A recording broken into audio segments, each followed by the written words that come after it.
So no sooner had we got to Magny-Cours last week and everything changed. Jonathan raced to Yamaha for next year in the World Superbike Championship. Nicolo Bulega confirmed at Aruba Ducati alongside Alvaro Bautista, although we knew that was coming, and we pretty much knew the Jonathan raced to Yamaha thing was coming, but until it's actually confirmed, you never quite know for sure, do you?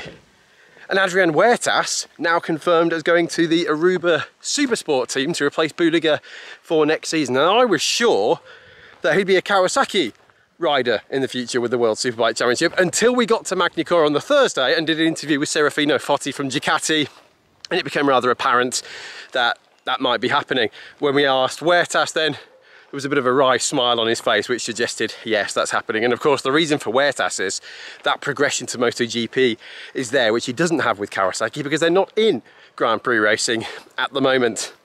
Now, we've got a podcast coming up before the end of this week. We'll be joined by Jules Cluzel, multiple World Supersport race winner, multiple second times, multiple thirds in the championship, and the best rider ever never to win World Supersport. He'll be joining me on the show, so please send any questions in you have for Jules Cluzel about the main talking points, of course, for Magny-Cours 2023. And what are they? Well, number one is, why didn't Alvaro Bautista get a penalty for the incident at the hairpin with Michael Ruben Rinaldi, which took his teammates unintentionally, of course, out of the sprint race on Sunday morning.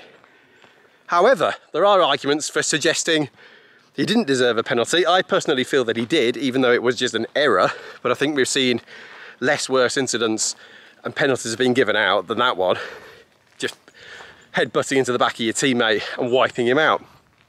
It almost felt as though because they were teammates, the stewards were a bit more lenient there. Maybe I'm wrong, maybe I'm not. Leave your comments below, like and subscribe as well if you can, please. And if you've got any questions for Jules Cluzel, let me know. Also, next week on Monday, I'll be heading to Talavera de la Reina down by Madrid with my colleagues from Eurosport, Josh Williams-Lawless and Simon August, star producer and star cameraman. And we're going to be spending a day with Alvaro Bautista at home. So we're going to meet Grace, his wife, his daughters, Gina and Minnie Grace.